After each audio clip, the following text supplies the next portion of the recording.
మాటల్లో విజయవాడ, మాటల్లో రాజధాని, మాటల్లో అభివృద్ధి, కానీ చేతల్లో మాత్రం వార్డుల పెంపు. విజయవాడ నగర అభివృద్ధి మీద సవతి తల్లి ప్రేమ చూపిస్తున్నటువంటి కూటమి పార్టీ ఈ రోజున విజయవాడ నగర ప్రజలకి సమాధానం చెప్పాలి. విజయవాడ నగరం అభివృద్ధి చెందాలంటే వార్డులు పెంచితే విజయవాడ నగరం అభివృద్ధి చెందుతుందా?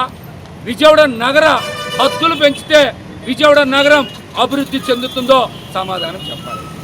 64 వార్డుల్ని 86 వార్డుల కింద పెంచితే విజయవాడ నగర ప్రజలకి ఏం ఉపయోగమో కూడా కూటమి ప్రజాప్రతినిధులు సమాధానం చెప్పాలి.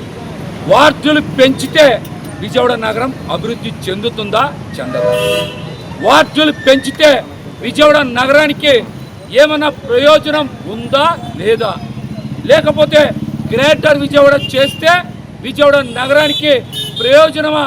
కూటమి ప్రజాప్రతినిధులు అధికారులు సమాధానం చెప్పాల్సిన బాధ్యత ఈ రోజున వాళ్ళ మీద ఉంది. వార్డులు పెంచితే ఎవరికి లాభం? వార్డులు పెంచితే రాజకీయ నిరుద్యోగులకి, రాజకీయాల్లో ఉండేటువంటి కొంతమంది నాయకులకి ప్రయోజనం ఉంటుంది, కానీ విజయవాడ నగర ప్రజలకి ఏం ప్రయోజనమో కూడా ఈ రోజున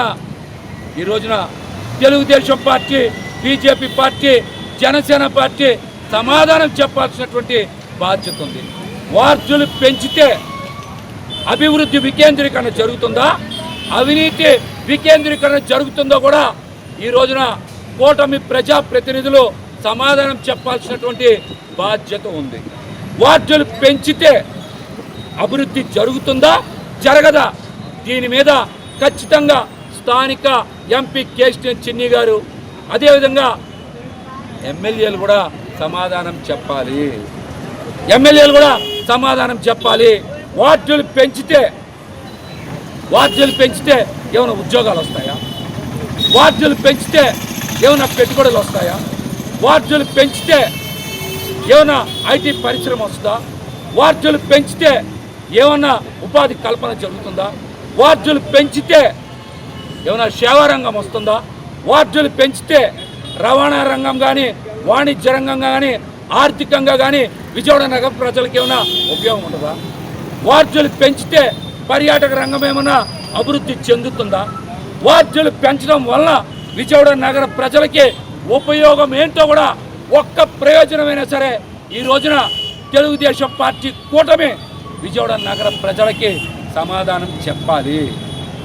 విజయవాడ నగర ప్రజలకి సమాధానం చెప్పాలి. అమరావతి ఒక్కటే అభివృద్ధి చెందితే సరిపోదు. అమరావతితో పాటు ఖచ్చితంగా విజయవాడ నగరం కూడా అభివృద్ధి చెంది తీరాలి. వైఎస్ జగన్మోహన్ రెడ్డి గారు మావీగన్ ప్రతిపాదించారు. మావీగన్లో విజయవాడ నగరం రాజధాని అని చెప్పారు.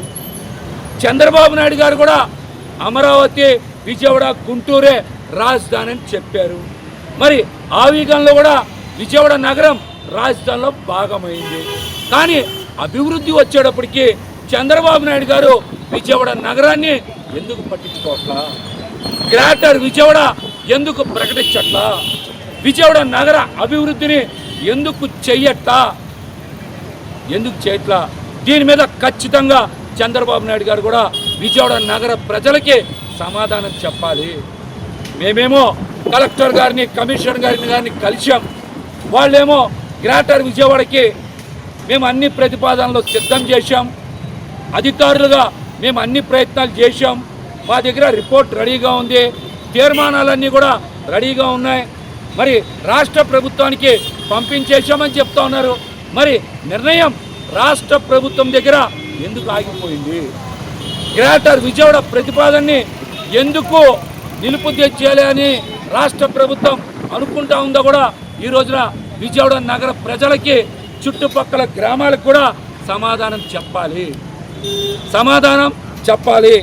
గ్రేటర్ పరిధిలో ఉండేటువంటి ఎంపీ గారు సానుకూలం అంటున్నారు, చిన్ని గారు ఎమ్మెల్యేలు సానుకూలం అంటా ఉన్నారు. ఇంకా రాష్ట్ర ప్రభుత్వానికి వచ్చినటువంటి ఇబ్బంది ఏంటో కూడా ఈ రోజున నగర ప్రజలకి సమాధానం చెప్పాలి. సమాధానం చెప్పాలి.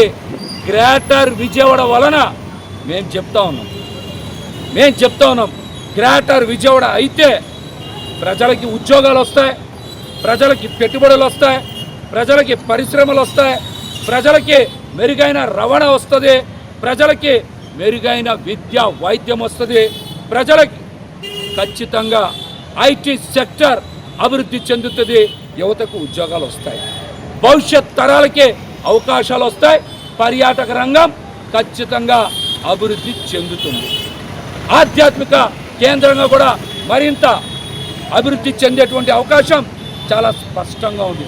ఇలా మేము గ్రేటర్ విజయవాడ మీద అనేక ప్రయోజనాలు బహిరంగంగా చెప్పగలం.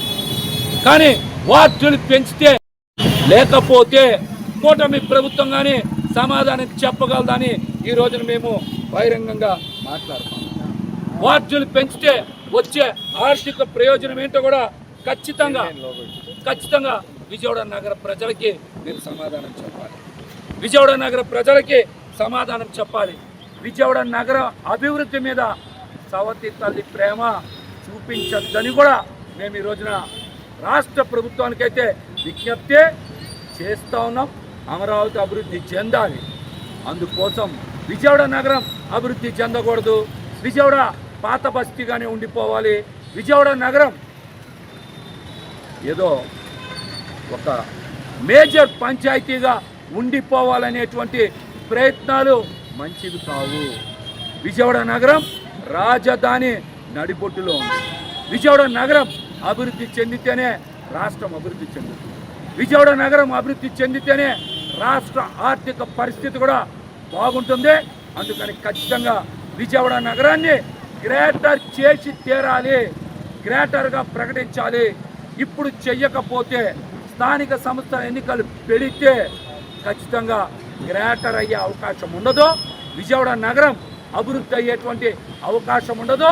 మరలా ఈ ప్రతిపాదన మూలన పడిపోతుంది, విజయవాడ నగర అభివృద్ధి ఆగిపోతుంది. కాబట్టి ఈ అంశం మీద ప్రజలందరూ కూడా ఆలోచన చేయాలి. ఖచ్చితంగా మా ప్రయత్నానికే మద్దతు ఇవ్వాలి. ఖచ్చితంగా వచ్చే వారం గ్రేటర్ చెయ్యాలని శాంతియుత నిరసన ప్రదర్శన ఖచ్చితంగా చేస్తాం. ప్రజలను కలుపుకొని ఆ తేదీ వివరాలు కూడా సోమవారం ప్రకటిస్తానని కూడా తెలియజేస్తున్నా. గ్రేటర్కి కనుక అడ్డుపడే ప్రతి ఒక్కరు కూడా గ్రేటర్ చెయ్యకూడదని విజయవాడ నగర అభివృద్ధికి అడ్డుపడే ప్రతి ఒక్కరిని విజయవాడ నగరం చుట్టుపక్కల గ్రామాలు ఖచ్చితంగా గుర్తుపెట్టుకుంటాయని కూడా హెచ్చరిస్తాను.